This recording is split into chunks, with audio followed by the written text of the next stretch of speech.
దేవాలయ ప్రాంగణాన్ని భక్తులైనటువంటి వాళ్ళందరూ కలిపి వాడుకోవలసినటువంటి పద్ధతిగా నిర్దేశింపబడి ఉంటుంది. ఎందుచేత అంటే ప్రతిరోజు భక్తులైనటువంటి వారందరూ కలిసి దేవాలయ ప్రాంగణంలో కలుసుకుని సాధ్యమైనన్ని రోజులు చక్కగా ఇలా నామం చెప్తుంటే ఏమవుతుంటుంది అంటే కొన్ని కోట్ల మార్లు ఈ నామం జరిగిపోతుంది. ఈ జరిగిపోయిన నామం ఏం చేస్తుందంటే అంత తేలిగ్గా ఏం విడిచిపెట్టదు. మీరు చెప్పిన ఈ నామం, దేవాలయంలో కూర్చుని చెప్పిన నామం ఒక్క మాట చెప్తే 1000 మాటలు చెప్పిన దానికి సమానం. మనకి ఇప్పుడు దీని యొక్క అదృష్టమేమో, దీని యొక్క గొప్పతనమేమో మనకి తెలియదు. కానీ ఎదర కష్టాల్లోంచి గట్టెక్కడానికి, ఉత్తర జన్మలలో మనం మంచి జన్మని పొందడానికి, ఉత్తర జన్మలలో సుఖాలకి, జ్ఞానం కలగడానికి, భక్తి కలగడానికి ఇది హేతు అవుతుంది. 2, ఈ ప్రాంగణం అంతా కూడా ఈ భగవన్నామం చేత పునీతమైపోయి ఇక్కడ కూర్చుని భగవంతుని యొక్క స్మరణ చేసినా, ఒక కోరిక కోరుకున్నా అది తీర్చగలిగినటువంటి సమర్థత పెరుగుతుంది దేవాలయానికి. 2, క్రమక్రమంగా ఇది తపోభూమి కింద మారిపోతుంది.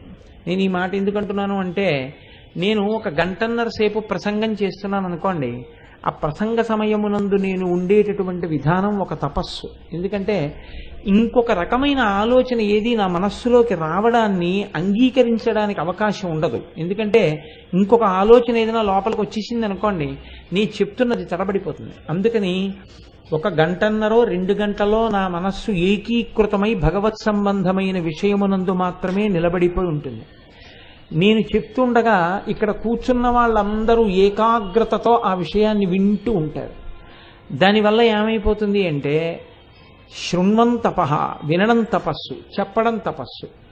ఎక్కడ ఈ 2 తపస్సులు ఏకీకృతమయ్యాయో అది ఇంతకాలం జరిగిన తర్వాత ఇది తపోభూమిగా మారుతుంది.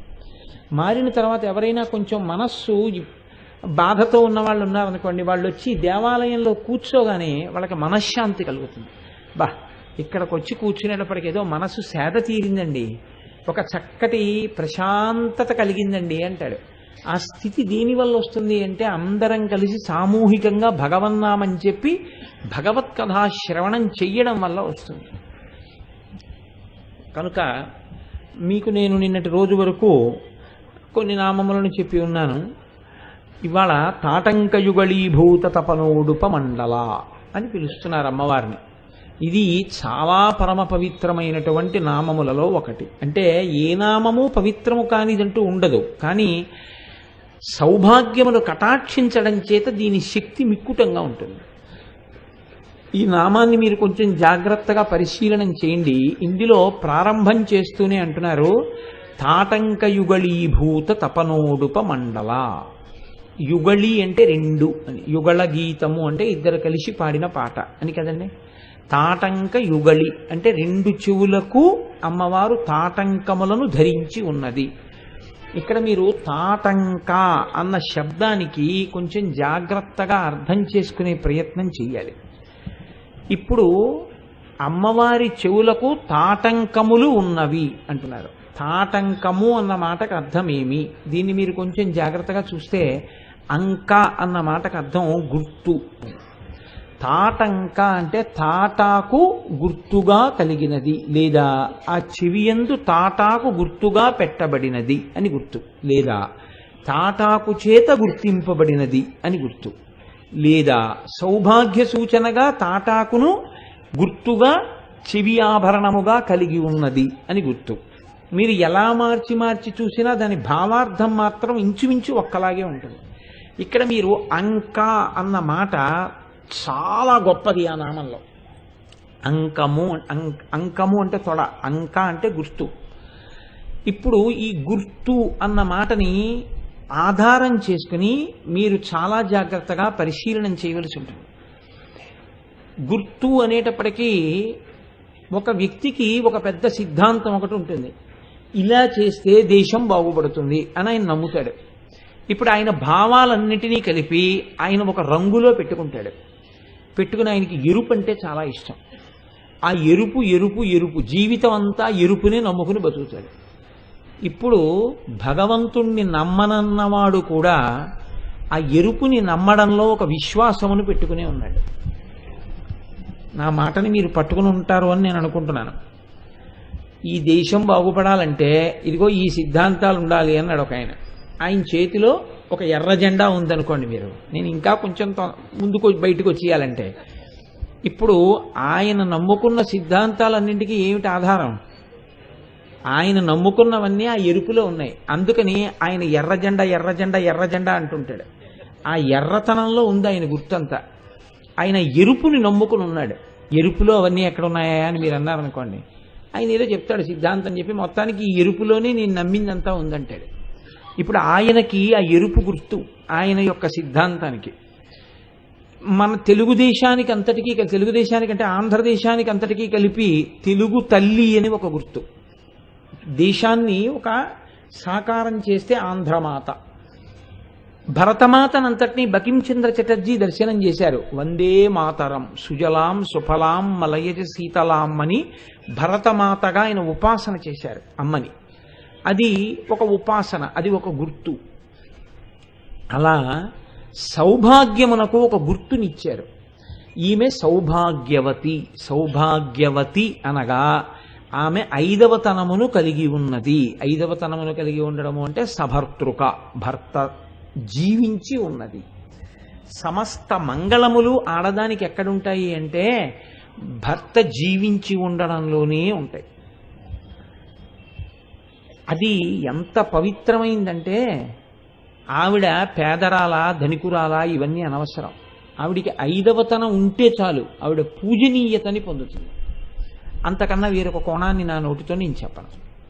కాబట్టి ఇప్పుడు ఆ 5వ తనం అనేటటువంటిది అంత ముఖ్యమైనది అయి ఉంటే, ఈ 5వ తనము ఉన్నది అనడానికి, ఉన్నది నిలబడడానికి ఏదైనా ఆధారములు ఉన్నాయా లోకంలో అంటే, రెండిటిని చాలా పవిత్రంగా చెప్తారు 5వ తనానికి. రెండే. ఒకటి తాళి, 2 తాటంక. ఆడపిల్లకి చెవులు కుట్టిస్తారు, మగపిల్లవాడికి చెవులు కుట్టిస్తారు. చెవులే ఎందుకు కుట్టించాలి మీరు ఆలోచించండి. కుట్టించడం అంటే ఏదో చింపేసి కత్తిరించి కుట్టించడం అని కాదు. మీకు అందరికీ తెలుసున్న విషయాలే. కన్నం పెట్టడం, అది కూడా ఎక్కడ పడితే అక్కడ కాదు. ఇది మృదులాస్తి అంటారు ఇక్కడ. మృదులాస్తి అంటే ఎముక మెత్తగా ఉంటుంది కాబట్టి మడత పడుతుంది. ఆ మాటకు వస్తే చెవిలో కూడా మృదులాస్తి ఉంటుంది, అందుకే ఎముక ఉన్న ఇలా అంటే మడత పడుతుంటుంది. ఈ చెవికి కింద తమ్మె అంటారు దీన్ని. ఈ తమ్మికి కుట్టిస్తారు. ఇది మగపిల్లవాడికి కుట్టిస్తారు, ఆడపిల్లకి కుట్టిస్తారు. ఎందుకు కుట్టించాలి అని అడిగారు. అడిగితే దీని మీద ఒక భాష్యం ఉంది. ఎందుకు కుట్టించాలో. కర్ణవేధ అని ఒక సంస్కారం అది. ఎందుకు చేస్తారంటే, ఈ చెవులు ఓంకారము యొక్క సూచనతో ఉంటాయి. ఓం ఎలా ఉంటుందో ఇది అలా ఉంటాయి. కానీ దీనికి అన్న పూర్ణత్వం ఉండదు. సనాతన ధర్మమునందు అంటారు, ఒక వయస్సు వచ్చేంత వరకు ఈ చెవితమ్మిని సూర్యకిరణాలకి అడ్డు పెట్టి వెనక నుంచి చూస్తే ఒక సన్నటి రంధ్రం కనపడుతుంది అంటారు. ఆ రంధ్రం దగ్గర రంధ్రం చెయ్యాలి అని. ఎందుకంటే చెవి లోపలికి ధ్వని వెడుతుంది, గాలి పోసుకుందామని ఎవడో అనుకోడు. చలిగాలి వస్తోంది అని మూసేస్తారు, దూది పెట్టేసుకుంటారు. అమ్మో చలిగాలి ఎక్కువగా ఉందండి అని దూది పెట్టుకుంటారు. కానీ వినపడకుండా చెవి పూసుకుంటున్నానని ఎవడండో. లోకంలో ధ్వనులు వింటారు అందరూ. శరీరంలో ఈ చెవిలో ఈ తమ్మెయందు మాత్రం గాలి తగిలి వెనక్కి వెళ్ళకూడదు. అందుకని ఈ తమ్మి కుట్టిస్తారు. కుట్టించడం అంటే దానికి ఒక కన్నం చేస్తారు. కన్నం చేస్తే అందులోంచి గాలి బయటికి వెళ్ళాలి. అలా వెళ్ళితే అన్న పూర్ణత్వం వస్తుంది. అప్పుడు అది ఓం అవుతుంది. అకార ఉకార మకార పూర్ణ పక్కన ఉన్నటువంటి ఆ నాదము కలిస్తే ప్రణవం అవుతుంది. ఇది ప్రణవం అయితే తప్ప దీనికి ఉపదేశం పొందడానికి అర్హత ఉండదు. ఈ కుడి చెవి ఉపదేశం పొందడానికి అర్హతను ఎప్పుడు సంపాదించుకుంటుంది అంటే, చెవి కుట్టిస్తారు. అంటే ఒక్కొక్క పరిస్థితుల్లో ఒక్కొక్క దీక్షయందు అలా లేకపోయినా చేస్తారు. కానీ వైదికమైనటువంటి సంప్రదాయంలో చెవి కుట్టి ఉండడమే మంచి పద్ధతి. నావి కుట్టి లేవు కదా అని నేను దానికి అబద్ధాలు ఆడేయడం మంచి పద్ధతి కాదు. కాబట్టి చెవికి కన్నం పెట్టి ఒక ఆభరణం పెడతారు. అది మగపిల్లవాడి విషయంలో కర్ణవేధ అంటారు. ఆడపిల్లకి చెవి కుట్టినప్పుడు వివాహం జరిగే సమయంలో ఏం చెయ్యాలి అని అడిగారు. వివాహం జరిగే సమయంలో పిల్ల గౌరీ తపస్సు చేసి పెళ్లిపీటల మీదకి వెళ్ళి కూర్చుంటుంది. మొట్టమొదట పెళ్లి కొడుకు నేనున్నాను అని గుర్తు ఇది అంటూ మెళ్ళో తాళి కడతాడు. తాళి కట్టిన తరువాత ఆడపిల్ల చెవికి తాటాకు తగల్చాలి, లేదా కొత్త తాటాకు ముక్క ఒకటి ఆమె చెవి కన్నంలోకి దూర్చాలి అని అన్నారు. ఎందుకని అని అడిగారు. అడిగితే సహజంగా ఆడదానికి సౌభాగ్యమును నిలబెట్టుకోగలిగిన శక్తి ఒకటి ఉంటుంది. అది ఎక్కడ ఉంటుందో తెలుసా అండి? సర్వమంగళారూపంలో ఆడదాని యొక్క గుండెల మీద మంగళసూత్రంగా ఉంటుంది. కంఠము నుంచి తాడు ఉండి మంగళసూత్రం ఉంటుంది. శతమానాలు అంటారు అలా ఉంది వాటిని. అవి కళ్ళకద్దుకుంటారు. అది కొబ్బరి బొండం మీద పెట్టి కట్టిస్తారు.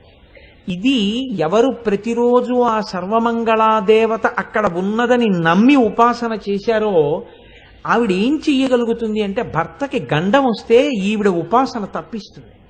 అందుకే లోకంలో ఎవరికైనా ప్రమాదం వచ్చి తప్పిందనుకోండి, ఆవిడ మాంగళ్య బలం అండి అంటారు. రెండోది, ఆ తాడ సంబంధం ఉన్నదే తాటంక, చెవిలో పెట్టినటువంటి తాటాకు ముక్క. ఆ సమయంలో చెవిలో తాటాకు ముక్క ఉండి తాళి కట్టిన తరువాత ఒకవేళ ఏ కారణం చేతనైనా తీసేసిన తాటాకుని చెవికి కమ్మలు పెట్టారు అంటారు మన వాళ్ళు. మీరు విన్నారో లేదో, మీరు వింటారో వినకపోవడం ఉండదు, నేనే ఏదో పెద్ద తెలుసున్నట్టు అలా అంటుంటానంతే. చెవి కమ్మలు పెట్టుకున్నాడు అంటారు, చెవి కమ్మలు పెట్టుకున్నది అంటారు. కమ్మలు కాదు దాని మాట, చెవికి పెట్టబడిన కమలము అసలు దాని పేరు. ఆ కమలం ఏమైపోయిందంటే రాను రాను లోకంలో చెవి కమలము, చెవి కమలములు, చెవి కమ్మలు అయిపోయాయి. ఆఖరికి కోకనదము కాకినాడ అయిపోయినట్టు. అలా ఇప్పుడు ఇక్కడ తాటాకు ముక్కని తీసేసిన కమలమును పెట్టుకుంటారు. కమలం అంటే ఎలా పడితే అలా ఏ ఆభరణం పడితే ఆ ఆభరణం ఉండడానికి వీల్లేదు. మన ఇష్టం వచ్చినట్టు పేరు పెట్టుకోకూడదు, మన ఇష్టం వచ్చినట్టుగా ఆభరణాన్ని పెట్టుకోకూడదు. రెండింటి యందు నియతి ఉంటుంది. మధ్యలో ఉబ్బెత్తుగా ఒకటి ఉంటుంది, దాని చుట్టూ కొన్ని రాళ్ళు పొదగబడి ఉంటాయి. అలా ఉంటే కమలము యొక్క కర్ణిక దుద్దు ఎలా ఉంటుందో అలా ఉండి దాని చుట్టూ దళములు ఎలా ఉంటాయో రేకులు విచ్చుకున్నట్టుగా చుట్టూ రాళ్ళుండి మధ్యలో ఉబ్బెత్తుగా ఒక రాయి ఉంటుంది. దీన్ని దుద్దు అనేవారు పూర్వం. చెవికి దుద్దులు పెట్టుకున్నారు అనేవారు. ఇక్కడ దుద్దు పెట్టుకుంటారు. అలాగే ఈ చెవికి జూకాలు అంటారు. అంటే కొంచెం ఇలా గొడుగులా వేలాడుతుంటాయి. అవి కేవలం ఏంటంటే సౌందర్యోపాసనం కొరకే తప్ప అసలు చెవికి సౌభాగ్య సూచనగా పెట్టుకునేవి ఏవి అంటే కేవలముగా చెవి కమలములు, చెవి కమ్మలు ఇప్పటి భాషలో చెప్పాలంటే, లేకపోతే చెవికి పెట్టుకునేటటువంటి దుద్దు. ఈ సమయంలో తాటాకు తగిలిస్తారు. ఆ కన్నంలోకి తాటాకు పెడతారు ఒకసారి. ఎందుకు పెడతారు అంటే అదే తాటాకు చేత గుర్తింపబడిన ప్రదేశం అయి ఉంటుంది కనుక తాటంకము. మగపిల్లవాడికైతే పుట్టుజుత్తులు తీయనివ్వండి, ఒకవేళ కర్ణవేధ చేయనివ్వండి, ఏది చేసినా తండ్రికి తప్ప ఎవ్వరికి అధికారం లేదు ఒళ్ళో కూర్చోబెట్టుకోవడానికి. తెలిసి తెలియక ఇవాళ రకరకాల శాస్త్రాలు వచ్చాయి. మేనమామ ఒళ్ళో కూర్చోబెట్టి చెవులు కుట్టించాలి, మేనమామ ఒళ్ళో కూర్చోబెట్టి పుట్టుజుత్తులు తీయించాలి, తాతగారి ఒళ్ళో కూర్చోబెట్టి పుట్టుజుత్తులు తీయించాలి. నేను చెప్తున్నది వేదాన్ని ఆధారం చేసుకుని చెప్తున్నాను. వేద మంత్రములు ఉన్నాయి దాని మీద. ఒక్క తండ్రికే అధికారం. కర్ణవేధ చేసేటప్పుడు ఒళ్ళో కూర్చోబెట్టుకోవడానికి కానీ, లేదా పుట్టుజుత్తులు తీయించుకునేటప్పుడు ఒళ్ళో కూర్చోబెట్టుకోవడం కానీ తండ్రి మాత్రమే కూర్చోబెట్టుకోవాలి. కూర్చోబెట్టుకుంటే దాని వలన పొందేటటువంటి లక్షణం వేరు. కర్ణవేధ చేసినప్పుడు పిల్లవాడు ఏడిస్తే తేనె తప్ప ఏదీ పట్టవద్దని చెప్పింది శాస్త్రం. తేనె నాకించాలి నాలిక్కి. అలా ఎందుకు నాకిస్తారు అంటే మళ్ళీ దాంట్లో బోలెడన్ని రహస్యాలు చెప్తారు. కాబట్టి ఆడదాని చెవికి చెవి కమ్మలు అంటే కమలము అంటే మధ్యలో రాయి, చుట్టూ ఉండేటట్టు పొదగబడినటువంటి రాళ్ళు. ఈ తాటాకు ఎందుకు తగిలిస్తారు అంటే అసలు దాని పేరు తాటంక కాదు. మొదట్లో అది తాళి ఎలా వచ్చిందో అలాగే అది కూడా తాళంక. ఈ తాళంక ఏమైందంటే కాలగతి ఎందు తాడంక అయింది. తాడ, తాళ, తాళి, తాటి, ఈ తాడంక. ఈ తాడంక ఏమైపోయిందంటే తాళంక అయిపోయింది, తాటంక అయిపోయింది. అయిపోయి తాటంక యుగళీభూత తపనోడుప మండల అంటే అమ్మవారి యొక్క చెవియందు కూడా తాటాకు చేత గుర్తు పెట్టబడిన చెవులు. అంటే ఇప్పుడు మీకేమర్థమవుతోంది? అమ్మవారి చెవులు సౌభాగ్య సూచనలు. అమ్మవారి సౌభాగ్యం తరగని సౌభాగ్యం. అది పరమశివుడు ఎప్పుడూ సంతోషంగా ఉండగలుగుతున్నాడు అంటే, ఆయనని కాలము గ్రసింపలేదు అంటే అమ్మవారి చెవికి పెట్టుకున్నటువంటి ఆభరణము యొక్క గొప్పతనం. తాళ శబ్దము మీద ఆడదాని మెడలో ఉండేవి, మెడలోనూ చెవిలోనూ ఉండేవే ప్రధానమైనవి. ఒకటి తాళి, ఒకటి తాటంక. రెండు తాటాకు సంబంధమే. తాటాకుకే ఎందుకు ఇచ్చారు ఈ గొప్పతనం అంటే, తిన్నగా అమ్మవారి యొక్క శక్తి ప్రవేశించిన సౌభాగ్య వస్తువులు కొన్ని ఉన్నాయి. ఆ వస్తువులు కేవలం సౌభాగ్య సూచనలు. పొరపాట్న కూడా వాటికి సువాసిని యొక్క కాలు తగలకూడదు. అవే ఎర్రపూలు. ఎర్రపువ్వు ఎక్కడన్నా కనపడింది అనుకోండి, సువాసిని వెంటనే తీసేయాలి, దాన్ని తొక్కకూడదు ఎప్పుడు. ఎర్ర పువ్వు, అనుములు, మనకి ప్రసాదంగా ఇస్తుంటారు అనుములు. అనుములు సువాసిని ప్రసాదంగా తిన్నప్పుడే చాలా జాగ్రత్తగా ఉండాలి అనుముల్ని. అందులో సువాసిని అయితే చెప్పులు విప్పి ఒక చోట కూర్చుని తిని వెళ్ళిపోవడం మంచిది. అనుములు సౌభాగ్య వస్తువులు. రూపము మారిన పాలు సౌభాగ్య వస్తువులు. ఉప్పు సౌభాగ్య వస్తువు. ఇలా 8 వస్తువులు ఉన్నాయి లోకంలో. అవి వస్తాయి మీకు ఎదరొక నామంలో వస్తాయి, అందుకని నేను వాటి గురించి ఇప్పుడు మాట్లాడటం లేదు. 8 వస్తువుల్లో చాలా ప్రధానమైనటువంటి సౌభాగ్య వస్తువు తాటి చెట్టు. ఈ తాటి చెట్టు ప్రధానంగా తాటాకు సౌభాగ్యమునకు చిహ్నమై ఉంటుంది. దాని యందు అమ్మవారి యొక్క ప్రకాశము విస్తీర్ణంగా ఉంటుంది. ఈ తాటాకు ఏం చెయ్యగలదు అంటే, ఉత్తరోత్తర ఒకవేళ భర్తకి ఏదైనా ప్రమాదము సంభవించేటటువంటి అవకాశం ఉంటే, గౌరీ తపస్సు చేసి ఆడపిల్ల వచ్చి పెళ్లిపీటల మీద కూర్చున్న సమయంలో ఆమె చెవులకు పచ్చి తాటాకు ఒకసారి తాకించి ఆ చెవి కన్నములలోకి తాటాకు ముక్క పెట్టి, వీలైతే ఆ రోజు పెళ్లి అయిపోయేంత వరకు అలా ఉంచగలిగితే దాని వలన ఆమె యొక్క సౌభాగ్య స్థానము పదిలము చేయబడుతుంది. మీకు నేను ఇంకొక మాట చెప్తాను, మీరు నా యందు నమ్మకంతో దీన్ని వినండి.